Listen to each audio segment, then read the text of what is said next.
আমরা জেনে নিই তুলা রাশির জাতক জাতিকাদের স্বভাব কীরকম হয়ে থাকে। তুলা রাশির জাতক জাতিকারা সাধারণত খুবই ফ্যাশন এবং প্যাশন প্রিয় হয়ে থাকেন। এদের ড্রেসিং সেন্স অন্যদের থেকে ভালো হয়, আর সেই জন্যই বাকি সকলেই এদের প্রতি অ্যাট্রাক্টেড হন।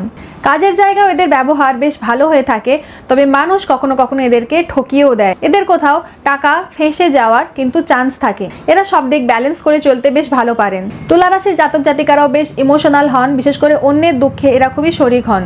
অনেক সময় দেখা যায় যে এদের ওপরে কেউ মিথ্যে দোষারোপ করে বা মিথ্যে আরোপ লাগায়, তবে এর জন্য এরা কিন্তু কখনোই ভীত হন না। সাহসের সাথে যে কোনো পরিস্থিতির এরা সম্মুখীন হন। দেখা যায় প্রতিটা ক্ষেত্রে স্বাধীনভাবে নিজেদের মতামত রাখেন এবং সাধারণত কারো পক্ষ নিয়ে কথা বলেন না। যে কোনো কঠিন পরিস্থিতিতে যদি এদেরকে ফেলে দেওয়া হয় তাহলে তখনই এরা সবথেকে বেশি সচেতন হয়ে ওঠেন। এরা বেশ আরামপ্রিয়ও হন। এরা অহেতুক দুশ্চিন্তা করেন না, এদের শখ অনেক থাকে এবং সেসব পূরণ করতে এরা টাকাও প্রচুর খরচ করে থাকেন। অন্যের উপর ভরসা করতে গিয়ে মাঝে মধ্যে এরা ঠকেও যান। কতগুলো কথা মিলল আপনার সাথে? লিখে জানান কমেন্টে।